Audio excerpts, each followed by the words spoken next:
Mbrëmja e sotme premton emocione të mëdha për futbollin shqiptar. Në orën 20:45 në stadiumin Përgen Narodoj të Varshavës, kombëtarja shqiptare e futbollit zbret në fushë për të kërkuar historinë përballë Polonisë me gjysmëfinalen e play-off-it për Kupën e Botës 2026. Trajneri Sylvino ka dorëzuar listën zyrtare me 23 futbollistët e gatshëm për këtë përballje vendimtare, ku bien në sy mungesat e Yasir Hasani, Nazmi Gripshi dhe Klisman Cake.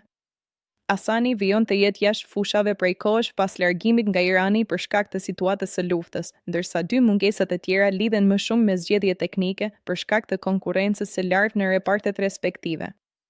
Lista e Shqipërisë: portier Thomas Strakosha, Elhan Kastrati, Mario Darsinani.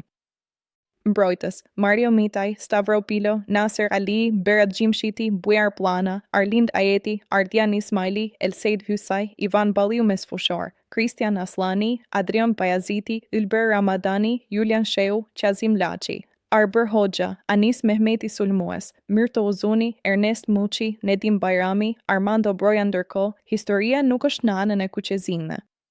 Në 15 përballje mes dy ekipeve, Polonia numëron 10 fitore, ndërsa Shqipëria vetëm 2 me 3 ndeshje të mbyllura në barazim.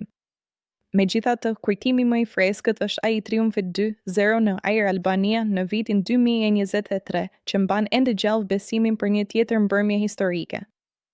Në rast kualifikimi, Shqipëria do të përballet më 31 mars me fituesin e çiftit Ukrainë, Suedi, në finalen e play-off-it për një bilet drejt botërorit që këtë vit zhvillohet në SHB, Meksik dhe Kanada. E si të mos njafton të kjo, mbrëmja bëhet edhe më shqiptare, paralelisht në fushë zbresin edhe dardanët që luajnë ndeshjen e tyre, duke e kthyer këtë datë në një test nervash dhe shprese për gjithë tifozët shqiptar.